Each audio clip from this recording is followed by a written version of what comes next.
All right, here's the second video of the day. We're going to talk about some of the protesting that happened last night and over the past couple of days, the Day of Rage. We'll talk about that a little bit.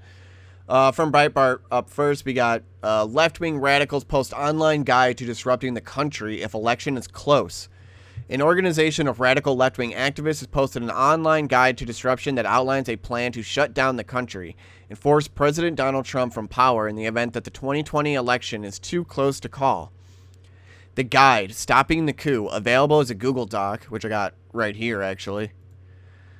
It is being circulated by a group called Shutdown DC. It casts its plan for disruption as a response to an imagined coup by the president in the case of a close election. In an email promoting the guide, Shutdown DC declares preventing Donald Trump from stealing the election and remaining in office is likely to take mass, sustained disruptive movements all over the country. The guide is a manual to that disruption. Parts of the guide are committed to ensuring a fair election. Parts of it, however, read like a manual for staging a coup rather than a guide to preventing one. In the context of a coup or highly contested election, we need to be clear that our actions must directly affect the structures and pillars of power. Our largest asset in this regard utilizes the ideas of non-compliance through massive, broad-based direct action, where we need to be in the streets, on the highways, or at the sites of power and power holders. In our jobs and lives, we must refuse to allow those taking control the legitimacy of the power they seek through strikes, slowdowns, and boycotts, and public refusal to accept an illegitimate ruling party. I mean, is that just by your accord or just what you say? Because there's a lot to be said there. I mean, is it just based on what you perceive to be true or what is actually true? I mean, what is then perceived to be true as truth? It's the real questions. It's things we need to figure out is, what is the actual truth that's surrounding all of this? We need to figure out all the election fraud because that's just going nuts. I mean, it's figuring out, if there is a deep state, figuring it out if it's true or not. It's just trying to figure out the truth. That's why I don't like the term conspiracy theorist, because it's just people theorizing possibilities. Some of them can go a little too far, and they do, but they're not really conspiracy theories. They're just theories on anything and everything. It's just a part of figuring out life and learning. Just trying to put theories out there, see if they're true or not. Another section urges activists to stop American life from continuing if the election does not go their way. In order to really win, we must need to force some pillars of power, business, military, media, or other major institutions, to decide to side with the people or at least get out of the way. If everyday life goes on, a despot will not leave power, and so there will be no incentive for real systems change. You want to think about what it might take to stop business as usual. The guide also says that activists plan on physically protecting the vote count from counter-protesters, federal agents, or white supremacist militias. The guide indicates that activists intend to demand that no winner be announced until every vote is counted, and that they will launch mass coordinated action to that end. Wonder what their mass coordinated action really is, though. The signal for action will be if President Donald Trump is declared the winner on election night. Trump may try to declare himself the victor before the votes are counted, or Fox News might call the race. Those who can be prepared to take action against those who are feeding into the stolen election narrative, including social media companies that are letting falsehood or incitements to violence spread. Basically, I guarantee they're just going to start rioting essentially as soon as anything is said. Be like, oh, it looks like Trump's going to win. Oh, we're just going to start rioting. I doubt they'll even wait for a confirmation at this point. It'll just be election night, and they're just going to start going at it. They're not going to wait. They can't wait, and they're not going to.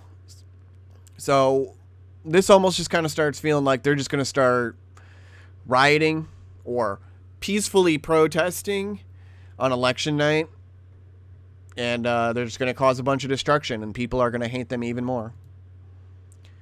And I'm not going to read, the Stopping the Coup stuff. If you want to go find it and read it, go ahead. I'm not going to read it on here because I'm sure YouTube will just end up taking me down then.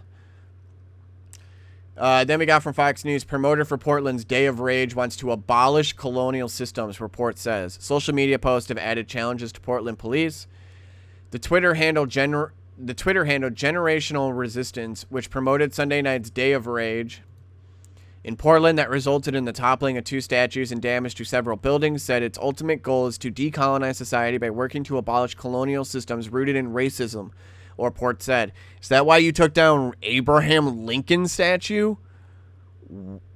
Then you're like way off. I'm sorry, but Abraham Lincoln, you guys are so far gone at that point if you're trying to destroy his statues. At that point, it's not about racism. It's about you guys wanting to be in power and having socialism. The Oregonian newspaper wrote a lengthy article about the group that started mentioning the protest a day earlier. The paper said the city is having difficulty getting a grip on protesters because social media allows them to organize quickly and coordinate. The report said one of the instructions on Sunday was that videos and photos were not allowed. Andy No, a journalist who has been documenting the unrest in the city, posted images of Sunday's destruction on Twitter. No posted a video of protesters toppling the statue of Teddy Roosevelt, which depicted the former president riding on horseback. The video showed a rope tied around the statue, and protesters could be heard cheering when the statue shifted. One person could be heard saying, "F all you colonizers, every one of you that's against Black Lives Matter can F the F off." After tearing down century-old bronze statues of Lincoln and Roosevelt, Antifa built their own statue in downtown Portland. They say it's an elk. The previous bronze elk statue was set on fire and previously damaged by Antifa during the summer rioting. So they just built their own statue of the same thing that they destroyed? Did they feel bad about destroying an elk statue or something? I don't know. After toppling the statues, the crowd smashed windows at the Oregon Historical Society and later moved on to the Portland State University campus public safety office. They had also done damages to businesses. There was even gunshots into a cafe. I don't think the cafe was open at the time, but still, there were still gunshots being shot into people's businesses. The paper said the protest, which resulted in 3 people being taken into custody, was billed online as the Indigenous Peoples' Day of Rage and took place the evening before Columbus Day. The paper said it reached out to Generational Resistance members and was issued a statement, though its Twitter handle Monday night that read, "We stand to decolonize ourselves and decolonize society by working to abolish colonial systems rooted in racism and build community rooted in liberation." President Trump took to Twitter on Monday and posted, "The radical left fools in Portland don't want any help from real law enforcement, which we will provide instantaneously. Vote." Yeah, they're just allowing them to just do whatever they want. They arrest them, and then the DA cuts them loose, and then they cause more destruction, and then another person gets hurt or killed, and at this point it's on the DA, it's on the mayor, it's on the entire local government in these areas. It's on them that all this destruction is happening, on the people that are dying because of it. You're allowing it to happen, and you can't. We got then from Andy No after tearing down the century-old bronze statue. So this is just, you can see a little bit more of it. Try to get it up because I can't really play the video, but you kind of see they kind of made their own kind of like elk statue. They put, some lights on there and some doodads.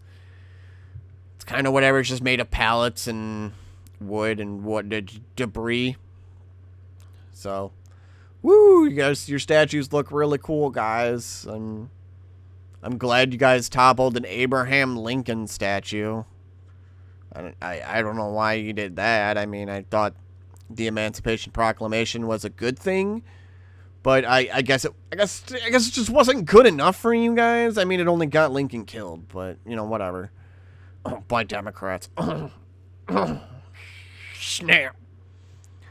Anyways, I'll leave it there. It's the last video of the day. I will then see you tomorrow. You have a good one.